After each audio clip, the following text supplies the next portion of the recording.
go now. Yes, no. There, look, there it is. There we are live. Got Joe Walsh. Life's been good. I don't think they're going to come at us for copyright infringement anytime soon. And joined by Dr. Nate Henry. Still had silver in my mind. I don't know why. I apologize. Joining us from Colorado Springs. We're going to let the song rock a little. How is the fine city of Colorado Springs today, Nate? Oh man, we're living the dream here in Colorado Springs. I just rode my bike for about an hour this morning. That's, we think of Denver as being like a mountain town, but you still got to go a long ways to hit the mountain trails. And here in Colorado Springs, it's 5 minutes, like literally 5 minutes, and I'm biking, so it's great. So I'm new to Colorado in general, but mountain biking especially. I did not know that they had the same. It makes sense. They have the same color grades as skiing because it's sometimes the same trail. So yeah, you do green, blue, black, double black, diamond, I guess. So what levels are you on the bike? Oh, I'll tell you what. So I started skiing. I grew up in Utah, but I never went downhill skiing, which my wife finds crazy. So when we moved here to Colorado, she started taking me snowboarding and skiing, and I am full-fledged green still. Okay. And actually, that's probably true on the bike. I might have gone down a little bluish trail this morning. Okay. All right. Sorry, Joe Walsh. Don't sue us wherever you are. Yeah, and Nate just said I like 70s rock. I was like, that's a random song I'm going to pull out from 70s rock. Works. Cool. Well, we are here. I wanted to connect with Dr. Nate.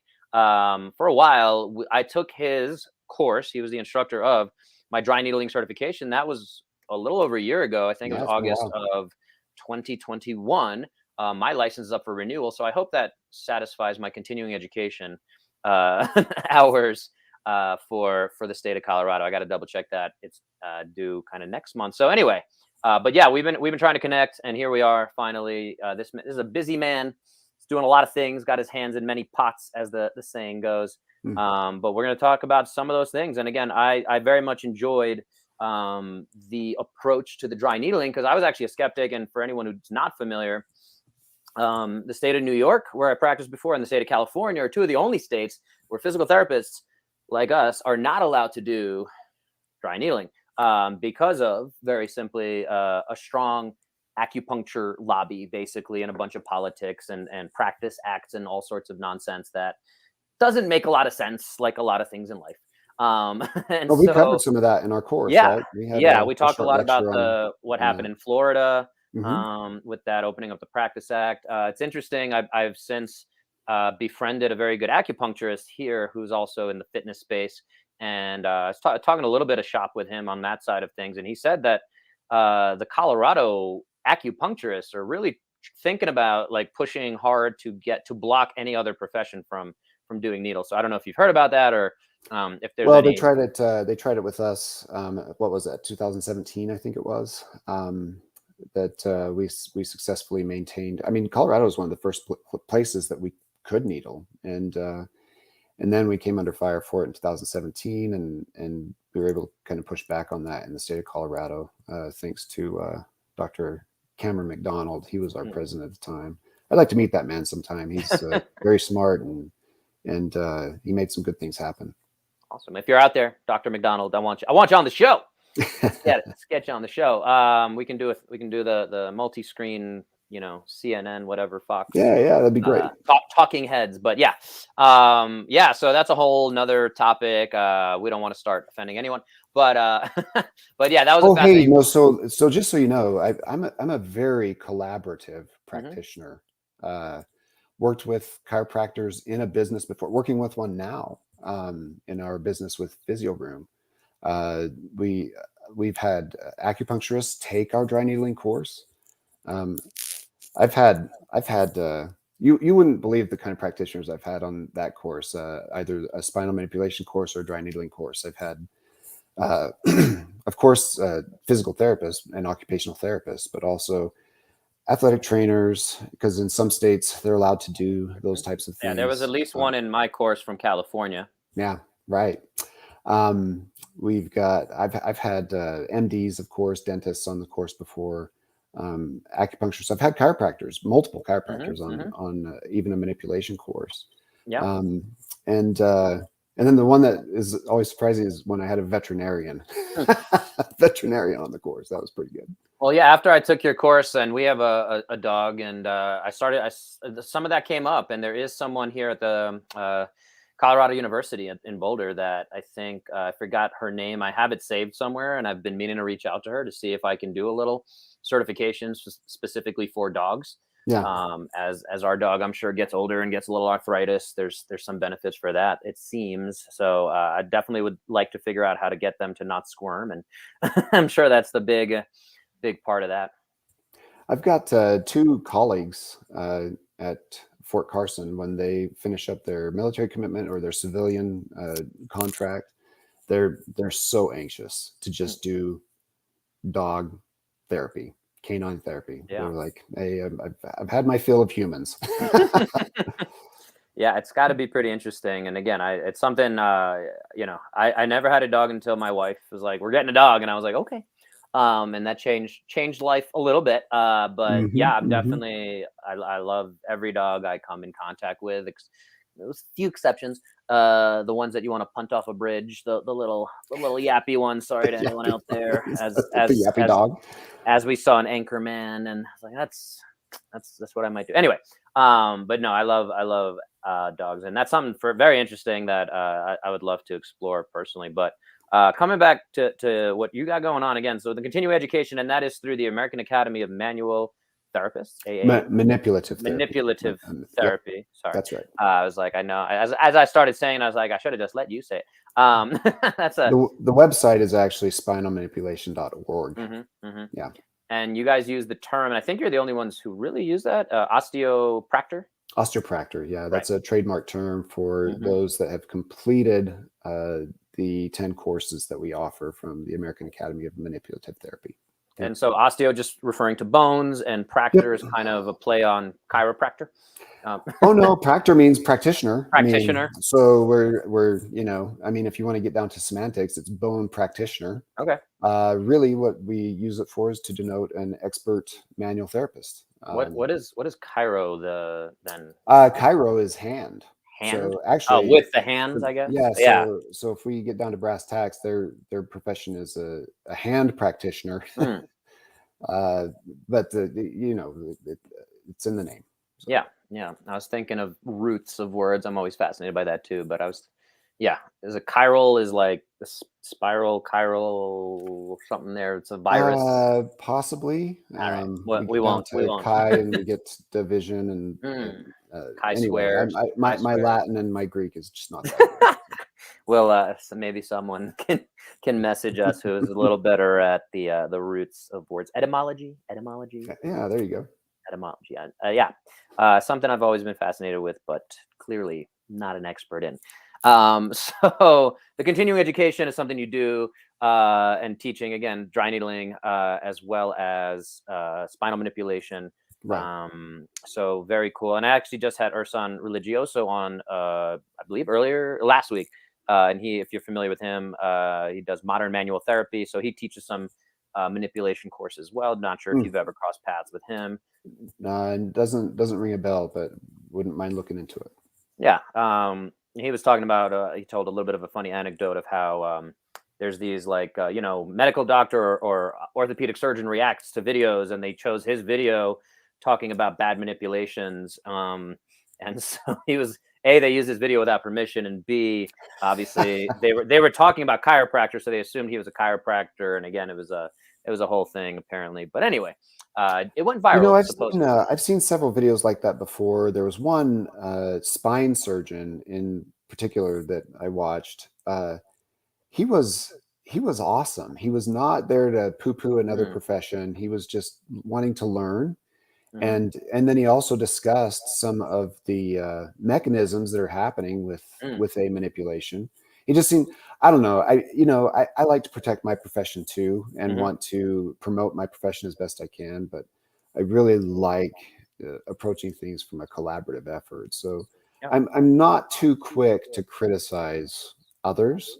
I will if it's warranted, but I like to kind of gather all my facts first. You're not the Adam Meekins of the world, Well, where I'm not, I won't go there either. I mean, yeah. that's So for anyone for not others to familiar, discuss. I'll just summarize that for anyone listening. Basically, within the physical therapy profession, I'm not even going to speak specifically about Adam, but just there's a lot of back and forth, and my way's the right way, and you know, the internet allows for a lot of that debate. And hopefully, I've kept saying this for the last few years with a lot of the stuff we've seen on the internet of like, there's a lot going on right now, and I think the dust hopefully will settle, and we will kind of have the cream rising to the top of like, oh, okay, we can finally realize like all of this over here is kind of nonsense, and there is some validity to this, and getting a little more real exposure and being able to have more in-depth conversations. So that's the hope, I think, for me at Well, least. yeah, With for me too, and some consensus. I call it the Facebook mafia and the yeah. Twitterati, right? Hmm. That Hmm. just come in and are very critical Right. without really establishing a fair uh, argument. I think. Yeah. Yeah. Anyway, yeah. Yeah, I mean, and funny, at some point I was trying to promote dry needling services here, and I did a post, and I think one of my hashtags was like, I said better than chiropractic, physical therapy, acupuncture, were like the hashtags, and somebody was like, "How dare you say it's better than acupuncture or whatever?" And I was like, all right, you know, I ended up taking it down, but like, I was like, it's different than, and again, you get into nuance, and it's not as attention grabbing, and anyway, Oh, that's sure. kind of Yeah. it's kind of the nature of that whole thing. But yeah, so the continuing education stuff that you're doing, I don't know if you want to speak about that, or again, shout out the organization. Again, my experience and the reason I chose you guys, other than relatively fair price point, I would say, compared to some of the other dry needling certifications out there, was a little bit of the and you definitely lived up to the expectation of rationalization, of talking scientifically. What does the evidence say? Not saying this is what's happening. It's these are the proposed mechanisms. This is what we know. Here's 300 references for you to peruse at your own leisure. But like, this is my way I speak about it to my patients. This is the and again, I've just found significantly. I feel very confident even after one weekend course, being able to apply my many years of physical therapy training. And I always kind of throw out the statistic. I think I've spent over $500,000 in education. Hmm. Hmm. But I'm sure you've actually done a lot more. This man has more degrees and random. You have a bachelor's in psychology with a minor in Portuguese and military sciences and all this, and then at least a doctorate in physical therapy, and then there's other A degrees as well. doctorate in sports physical therapy. I mean, it's not, it's a terminal degree anyway, a Yeah. doctorate of science degree. Yeah. Hmm. So yeah, bottom line is I do want to shout out the American Academy of Manipulative Therapists, Therapy. therapist, therapy, Yeah, um, that's fine. AAMT, Hmm. and not to be confused with AAOMPT, more letter soup, as everyone in this profession loves to do. And so, shouting them out again for having this again, a lot of people use the term evidence-based practice, but I do think you guys are really living up to that and not just, throwing a bunch of references in there and trying to kind of do it.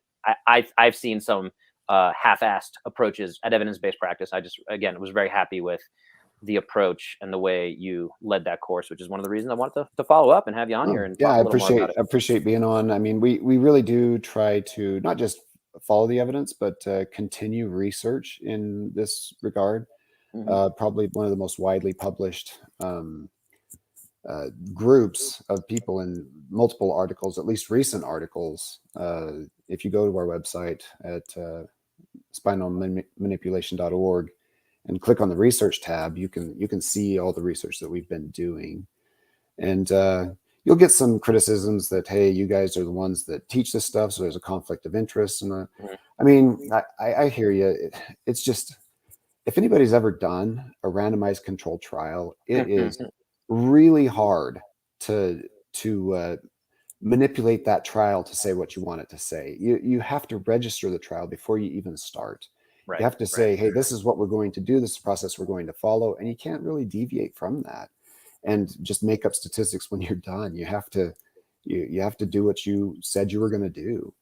And the thing that I like in several of the articles that we published are randomized controlled trials that we've done and then subsequently published is we're not making wild claims out of these things. It's like, hey, they're pretty reasonable results. Now they're really good. for instance, a patient's global rating of change. I'm sure you're familiar with that scale. In order to have a minimal clinically important difference with a global rating of change, it needs to be a +2, right? That's what the literature says. But when we do it, we say our articles, we're either establishing it as a +4 or a +5. We say, hey, if we don't reach +4 or +5, we're not even going to say there was a difference, because we want it to be kind of unequivocal that there was a difference. So we kind of make it harder on ourselves in that regard, trying to have a positive change there. And then when you look at the results, we're getting numbers needed to treat of like 2 or 3, maybe 4 people, not the typical 12 or 13 or 20 that you see in some of those trials. And so the reason I bring that up is because if anybody's critical of our articles that we publish, I would say your risk of trying this out is just really, really low. Try it with 2 patients. Now you got to give it a good old college try. I mean, it's, these articles include 6 to 8 sessions, not just 1 session and done, but 6 to 8 sessions, good old college try with 2 patients. Tell me if one of those doesn't get better. You're gonna have my email at the end of this. Email me and let me know. And it's good research. It's interesting research, and it's applicable to most of our folks that practice physical therapy. Yeah, and I feel like there's still a huge disconnect, unfortunately, between what we would call traditional physical therapy, insurance-based physical therapy, and that's the next kind of topic here we're talking about, is hoping to advance the profession. And obviously we need to do the groundwork. You guys are doing that. You're leading the charge there, but there's also been the shift, and I've been in this model for a while, of cash-based physical therapy, not having to respond to insurance, where people say, hey, do you take my insurance? If you do, and if you're in that model, it's really coming down to, okay, all we're looking at, it's not necessarily, something more complicated like global rating of change, but it's just like, okay, is your shoulder range of motion 150 degrees? Now it's 160 degrees. Now it's 170 degrees. Cool. You're making progress. And again, your activities of daily living are what they are. And so that's a system that, again, is far from perfect. I think we can all agree, anyone who's been in that system, it is a system. And one of my favorite quotes is, every system is perfectly designed to get the results it gets. And unfortunately, again, it's just kind of, it feels very blasé, honestly. And as someone who's been and seen how the sausage is made, so to speak, it's frustrating. So the cash-based model, very differently, is, people who, and you're working with PT Biz, and Danny Mate, who I'm having on tomorrow, nice. ironically. And we didn't know that you guys even worked together when we booked all that. But just randomly, it's like, hey, I've been following his stuff for a while and thought I'd have him on here.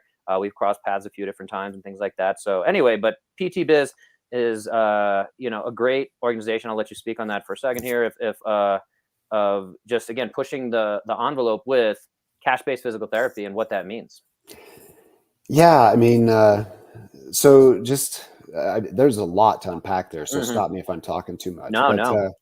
I started, actually, Danny and I went to physical therapy school together and graduated in 2010.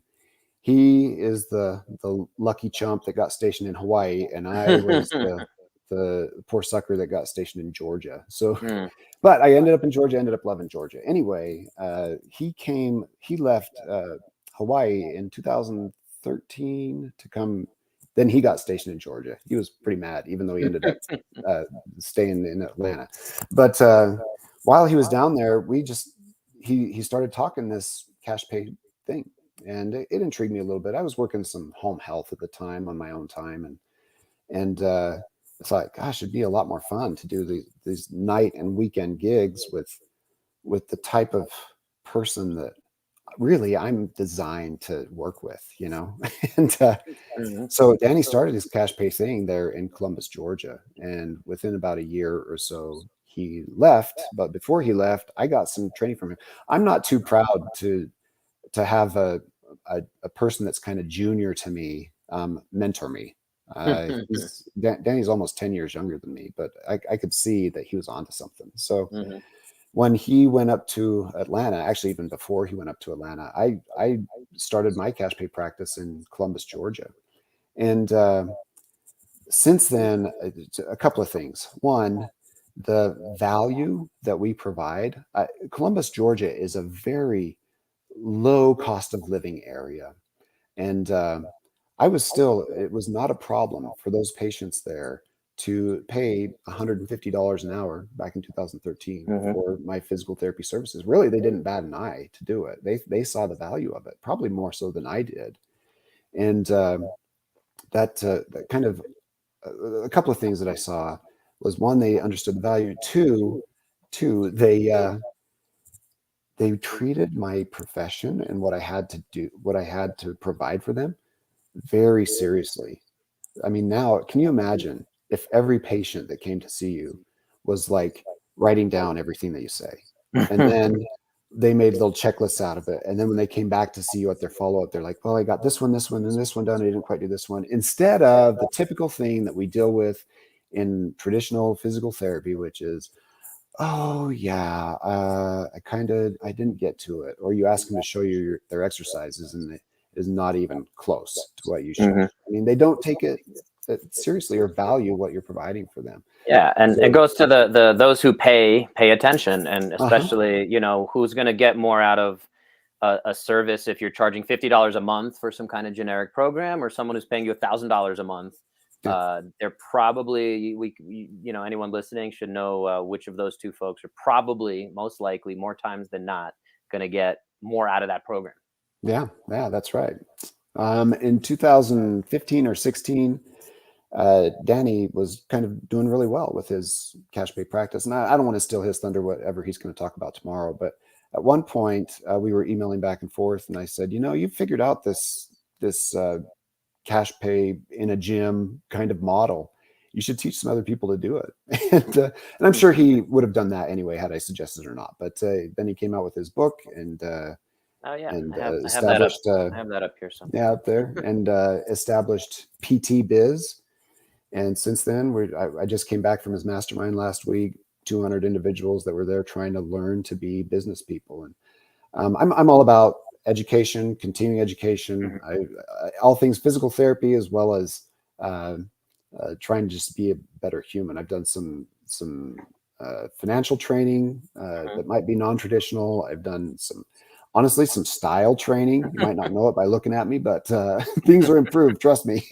And so I'm all about this continuing education. One thing that we leave behind in the physical therapy world is just being good business owners, you know, owning people. And that's not owning people, but managing people or leading people. And Danny, now that I'm exiting the military, he recognized that leadership is something that people need as they start hiring people and managing people, and they realize, oh, maybe I don't know how to do this, you know? And so he's asked me to come on and kind of help with that a little bit. And it's been a delight. Last week, I talked with those therapists about leadership, particularly leading or managing one person, because that's what they have in the beginning is they hire one person and then 2 or 3 or 5. And of course, the dynamic changes once you're managing 10 or 20. But it's been real fun. So that's teaching, manipulation, and dry needling are not the only things that I'm involved with. I also teach a little bit for Indiana State University physical therapy program. I'm heading out there this Saturday to teach there next week. So that is not the Hoosiers. Hoosiers are Indiana. No, Indiana State. Their one claim to fame is Larry Bird. Right? That's where Larry Bird came from. Yes. And nothing else since then. They'll even tell you that. Now they can claim Dr. Nate Henry. Oh, okay. There we go. There you go. That's great. So we touched on a lot of the concepts. So we got cash-based practice. And just from what you've seen, I guess, is that, and also, again, you've been involved with a little bit of the political stuff with the needling. So do you see the American Physical Therapy Association, the governing body, this is a genuine kind of question here, and on the state level or on the national level, recognizing more of this kind of change, this push that's happening grassroots, because it's not happening on a huge professional level. There's all these masterminds, there's all these business coaching folks, where there used to be, when I was a student, just a private practice section, and that was kind of what was there. And I think, you know, again, without necessarily throwing anyone under the bus per se, hopefully it doesn't come across that, but it seemed to not be meeting the needs of most of this kind of evolution in what physical therapy is becoming and where the industry is going. The Wayne Gretzky quote of, you know, go where the puck is going, not where it is right now. Very good. That was his secret to the thing. So it seems the profession is definitely moving in that way. The industry, whether it's personal trainers, whether it's other types of healers, Reiki, you know, I'm here in Boulder, we got crystal healers and energy healers and all this stuff. But Sure. at the end of the day, yeah, I guess that's my question is, what have you seen? And are you hopeful with the direction things are going just from this grassroots approach? Again, 200 clinicians representing, I assume, at least 200 businesses around the country at a weekend course is phenomenal. And, you know, that's probably just scratching the surface. But yeah, there's still this huge, I've heard statistics like, you know, that's still probably only 1% of the physical therapy profession in our country. Yeah, for sure. If 1%. Tons of growth on the horizon. I'm sure Danny will talk more about that than I could speak to now. This is what I see. And you know, this is the opinion of Nate Henry. It's not just the physical therapy world that is going this direction. I mean, we're talking all kinds of healthcare are going this direction. And I think two things contribute to that. One is just transparency. How many times does somebody go to see their doc? Yeah, they're covered. They've got insurance. And then on the back end, and it's probably 3 or 4 or 6 months later, they receive a bill for, hey, and they had honestly had no idea what it was going to cost them to get those services. They just, well, my insurance takes it, and then I'll see what comes out on the backside. And I mean, you have doctors now, surgeons now, where you can walk into their office, and I mean, I don't want it to sound like a fast food menu, but it's listed. Hey, this surgery costs this much. This service costs this much, and then at least you know, right? And then we have our health savings accounts and other types of ways that we can pay for our healthcare. That it's fee for service and providing value is going to be much more important. I mean, and it changes how those practices operate. I mean, probably the number one thing that it forces me to do as a cash provider is to start on time. Number one, when a patient comes to see me, they're not going to wait 20 or 30 minutes or an hour to see me. We will start on time. Right. The appointment's at 10 o'clock. We are starting at 10 o'clock. Assuming you don't get your time zones mixed up, mister. Time zones mixed up like we did today, right? That comes all from right. the travel, comes from the travel. But that's like I said, that did happen to me yesterday, and I had to reconcile that. All you have to do to fix that is just change the start time. Then you're okay. But anyway, we start on time. Yeah. And then we end on time. And so appointments at 10, they're walking out at 10:55. And man, just that alone, saving time for people, that's where it starts to become more worth it. Additionally, when you start to compare what it actually costs to work with me in a cash pay setting for, I don't know, 6 to 10 sessions, you compare that to your deductible and then what your insurance will cover, and then what comes out on the back end, it comes out. Additionally, that 1 hour is spent entirely with me, not with assisted personnel. So, I mean, once you balance cost average, all that stuff, it comes out to be about the same. Yeah. And that's, I think we're going to see that not just our profession. I think we're going to see that over the next decade with multiple professions where the cost is a little bit more transparent. Yeah, and there was this new act put forth, I believe January 1st of this year, the No Surprises Act. So I'm still understanding that and how it affects different professions and things like that. But basically, if someone came to me today and rolled an ankle and said, "Hey, like, what's this going to, how much is it going to cost? How many sessions can we expect?" The idea behind the No Surprises Act is you're supposed to say, well, again, it can cost $1,000 over 5 sessions, a $200 a session, whatever the rates and numbers are. And you kind of want to throw that out there. You're not held to that. But I do think it's going to be an interesting thing how that progresses and what kind of evolution of that we see. So, yeah, I think there are some positive things going on there. And I'll shout out Jerry Durham, who I had on episode 35 of this show. And I didn't say what number this is. I think this is 114 that we're recording now. Yeah. So coming up on almost 100 episodes ago. But yeah, Jerry Durham talks about the life cycle of the client and taking them through and having them understand what that entire journey is like. And that starts at the front desk, and he does a lot of work with front desk training and making sure that, again, when someone calls and says, "Hey, do you take my insurance?" What's the right answer there? And that's a very common thing that I think most cash-based physical therapists have to contend with. And hopefully, again, as we all practice more and we all see how people respond more, public knowledge still is significantly lacking in what we do as a profession. And again, I've struggled with that. Even talking to Jerry back in episode 35, I was like, I don't know if I want to call myself a physical therapist, because now I have to say, well, I'm not like all those other guys. Sure, sure. I don't do hot packs and e-stim, and again, I'm Uh-huh. not going to have you laying there for 30 minutes and where I'm not even hanging out with you. So it's very different model. And to your point about the research, is I think it's very hard to put this comprehensive cash-based model of multidisciplinary concepts, and it's like, hey, when I need to refer you out to women's health, I'm going to do that, and now we're going to have better outcomes. Which I pretty much, I've had a number of pelvic health PTs on here, and it's one of my first things with almost any female and some males, where I say, hey, you should go do that. I'm not going to do that for you. But it's very important, I think, to your back health. And I've just had really good success to your point about collaborative efforts. So Oh yeah. yeah, Mhm. coming back to it, I think at the end of the day, the research is going to be lagging with how we show this kind of, again, cash based can mean many different things. Yeah, yeah. So it's hard to define within a research context. But in terms of outcomes, that's the big thing for me, is I say, hey, if you paid me $2,000 right now and we did whatever we had to do to get you through this back pain episode, like, A, you're probably going to actually save money. B, you're going to get better outcomes than if you go through that traditional model, which again, I think you and I are very unfortunately aware of.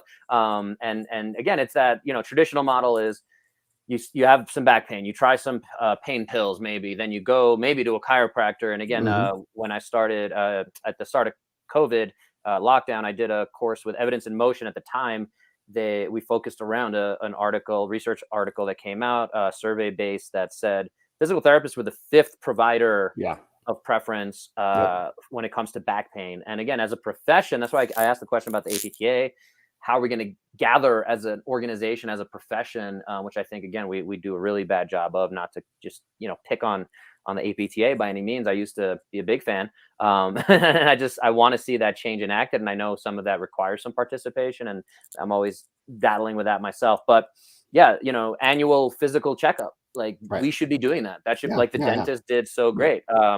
There's all these pieces where it's just hard to get all together, where a lot of the resources that the profession has is dealing with battling insurance and Medicare and all that stuff. So anyway, that's my ramble. Yeah. I mean, there's a lot to unpack there. uh, and it depends on where you want to go with it. I mean, as far as I think for physical therapists to understand a little bit better our own value is to go back into our history a little bit, and where did physical therapy start?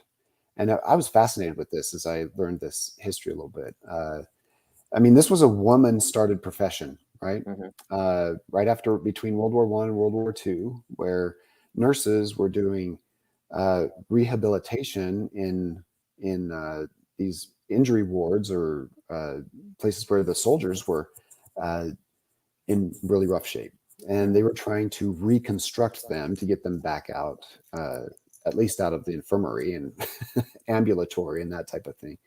So they had patients that they brought in, and then they discharged those patients, right? Mhm. And then, 20, 30 years later, as we start to become a profession outside of hospitals and have outpatient clinics, for some reason, we've still maintained this discharge mentality.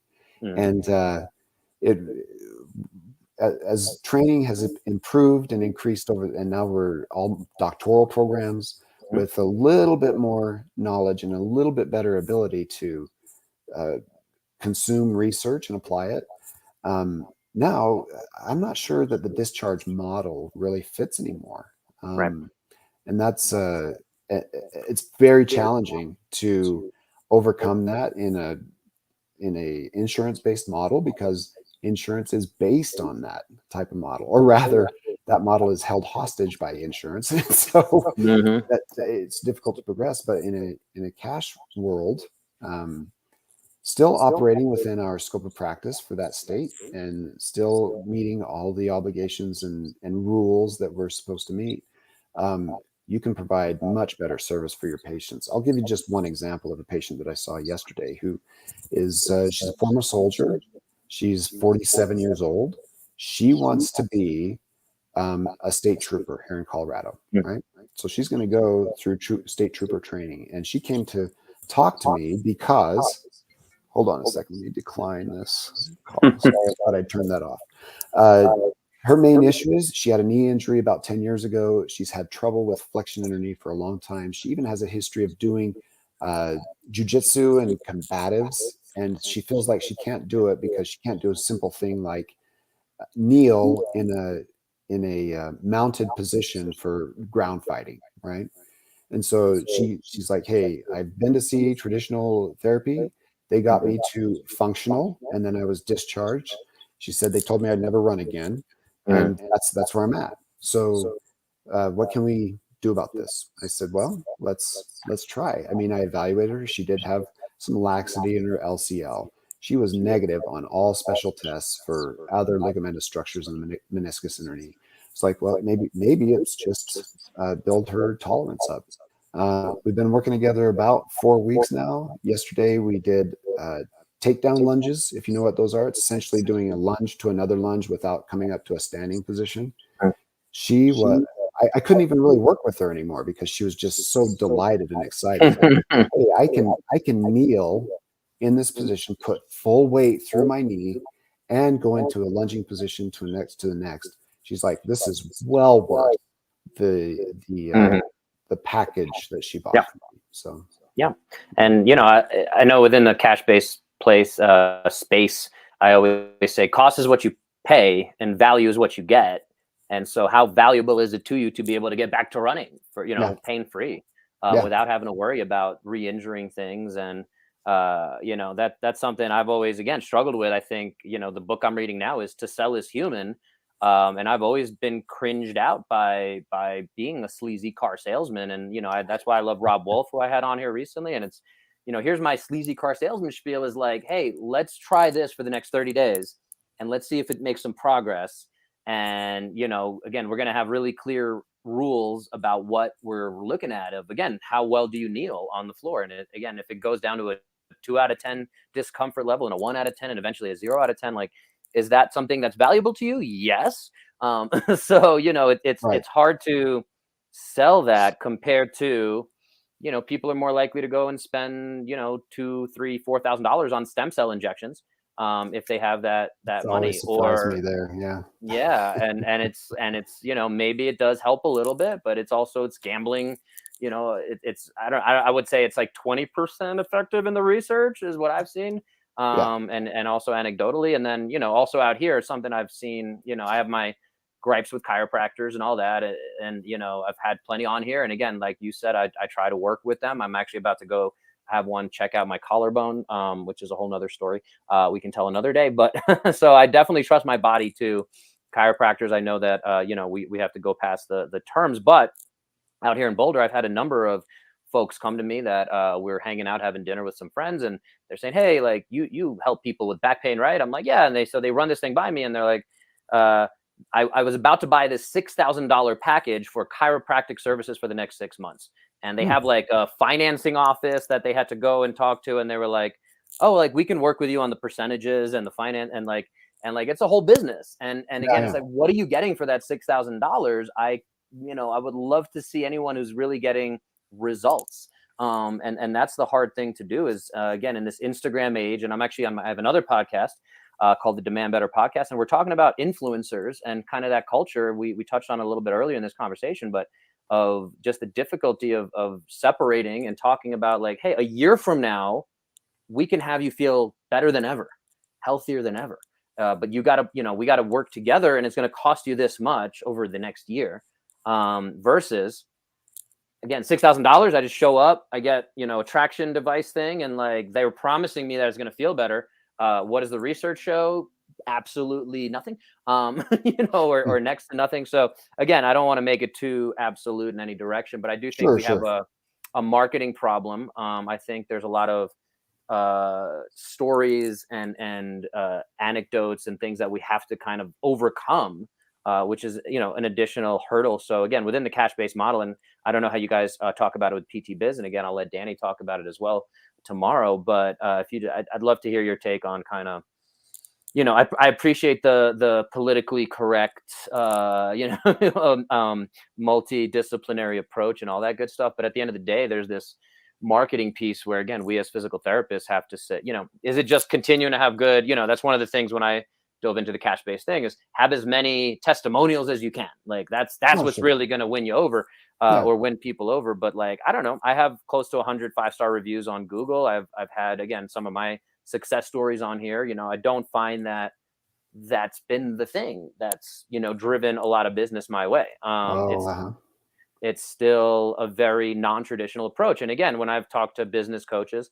it comes back to like, well, who do you want to work with? And if you niche down, the niches are in the riches. Yeah, again, if I focus on golf, I'm sure I'd be making $200,000 in the next few months. If I really dive into that and make myself the golf guy or the CrossFit guy or whatever the thing is, and it just doesn't feel authentic to me. And I'm trying to continue to balance that authenticity, or the dry needling guy, if you but yeah, sure.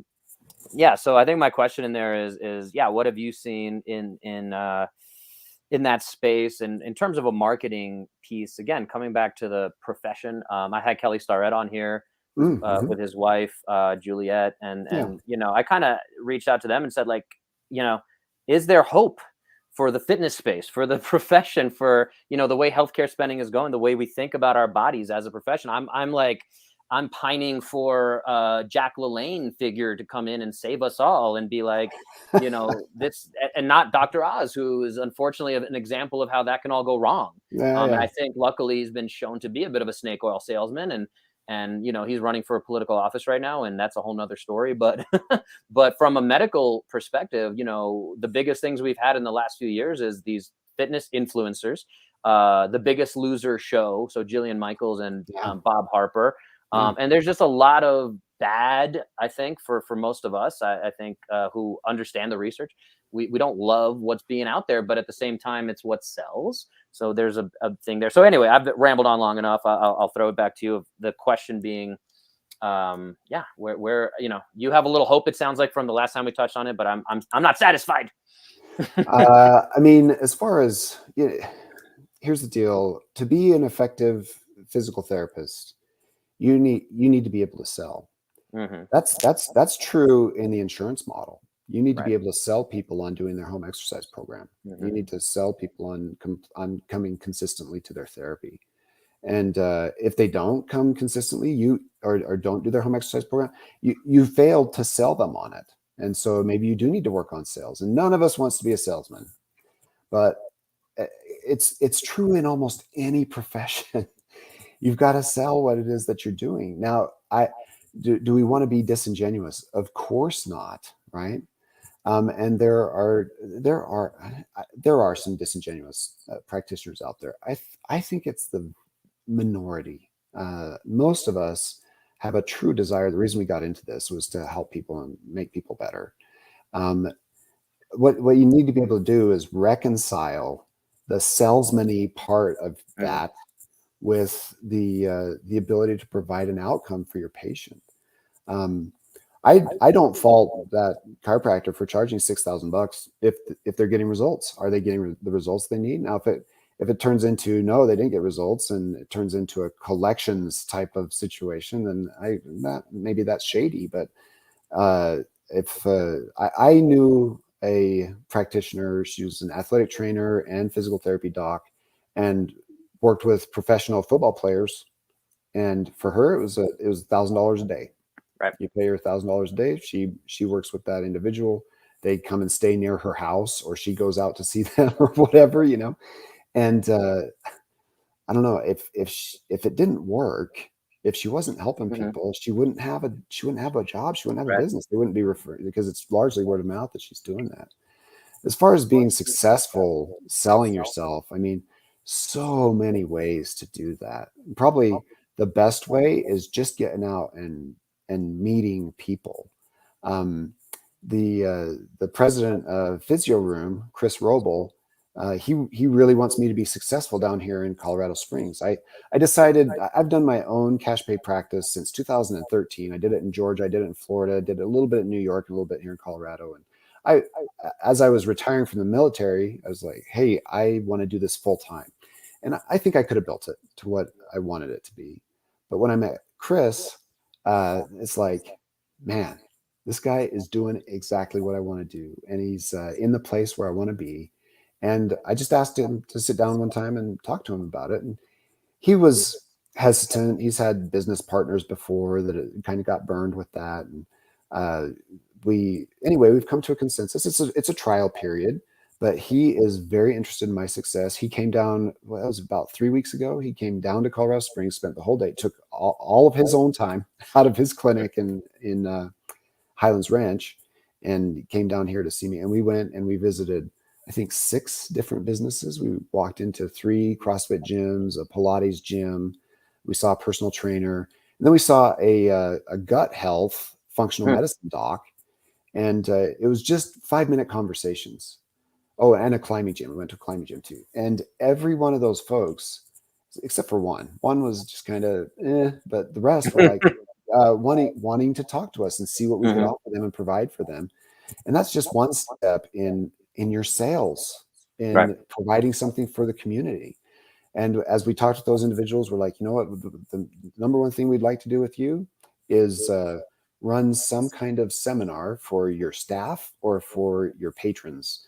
And an example we gave them was recently we ran a running class for a CrossFit gym, and we had 3 coaches there. We had 30 participants, and we ran them through this running class, and they walked away with at least a couple of more drills or skills that they could use to improve their skill of running. Yeah. And out of that came 3 patients for me. Right. Wow. So with three patients said, hey, this was really helpful, but I need some more attention with this. Right.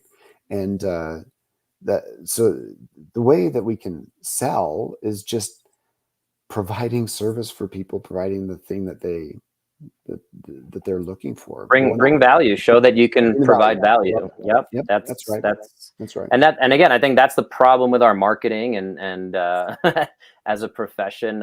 Again, I don't want to continue to be the negative Nancy, but I kind of, it's who I am. No, but one thing that really bothered me with the American Physical Therapy Association is, I think it was right before lockdown, or within the year before that, they did a big thing, and they spent probably over $1 million in some kind of ad at Times Square. And Times Square is a big deal. I don't know if you remember this, but what do you think they showed on these billboards in Times Square? Probably, one of the biggest traffic areas and best places to advertise anything. And I was, what do you think they showed? Oh, probably some gait training or yep, someone in parallel bars and with the person next to them looking, for supporting them. And again, it's like, what is that for? Who is that? What is it? It's just a marketing disconnect of, are we really trying to get the person who's insurance based and has a gait issue? Are they not going to, we already own that domain. That's a good point. Yep, we do. What are we doing? Are we trying to get better awareness of physical therapy? And unfortunately, I always look at, I've been looking at this since I've gotten into the profession in 2005, of, how are we portrayed in movies, on TV shows? And we don't have as much control over that. One of the recent examples is Cobra Kai, which is a very popular show on Netflix. And the physical therapist goes into the home and he's able to stretch out the kid who's having trouble walking. If you saw that episode, and he's very like hippy dippy California, whatever. I don't know what the stereotype is supposed to be, but it's like he didn't really do much. And then it took, Sensei Lawrence or, the motivating him to motivate him to really be the real therapist to get him to walk again and recover. So it was a little bit of like, what are we doing as a profession? And that's a chance to come out as the APTA, I think, and say, hey, great, like, that's not who we are as a profession, like that, that. So yeah, Well, it's that's not the only thing that we that's are, not the only right? thing too. And that Yeah. becomes the other problem too, where again, the last bit I think I want to leave on this is we're a very diluted profession, Yeah. because we have over 20, I think 24 special interest groups, and you could talk about geriatrics, pediatrics, oncology, Oncology. sports, Yeah. orthopedics, dry needling, how we're doing that, radiology within the profession is a whole, emerging thing. I'm relatively new to as well. I know you were able to order imaging through the military, but Sure. Colorado is one of the first states, the only first state I've been in, again, similar to dry needling, where I'm able to order imaging, order blood work, Yeah. and do needles. So anyway, bottom line is we're a little unhappy with where the profession is as as a That's whole. I mean, that's going to take Yeah, some education. It yeah. really is. Should we be at that point now? Yes, we absolutely should be. We're not there yet. Yeah. As far as the APTA, I mean, I've gone through my period of my career where I was Hmm. like, I wasn't a member of the APTA. I was Right. like, what have they ever done for me, kind of thing. But then I met some folks that were in a local state chapter of the APTA and some others at a higher level, and they're kind of standing there holding the bag, saying, "Gosh, I wish we had some money so we could get Mm. some stuff done," And it's Yeah. kind of this vicious cycle of, "Well, what have they ever done for me?" And, "Well, I wish we could do something if we had some money," kind of thing.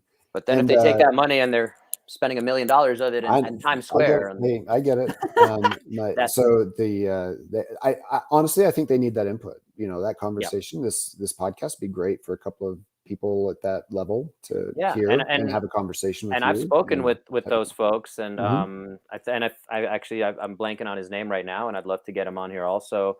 I did speak to his wife. I think he was the former president of the Colorado chapter. I forgot his name right now, but mm. and then his wife is a functional medicine physical therapist, Oh which is wow. fascinating to me. And they're both in Yeah. Colorado Springs, and I think they have a few clinics down there. But Ooh, I'll yeah, have to get out and meet them. yeah, I forgot I'll get it from you. their name. Yeah, we'll talk on that soon. So anyway, I want to be respectful of your time. I think we've covered a lot of stuff, and I don't want to keep being sour grapes negative man over here. So Oh, hey, um, I mean, Bo, here's the deal. Are there things that need to improve? Yep, let's improve it. Let's be part of that solution.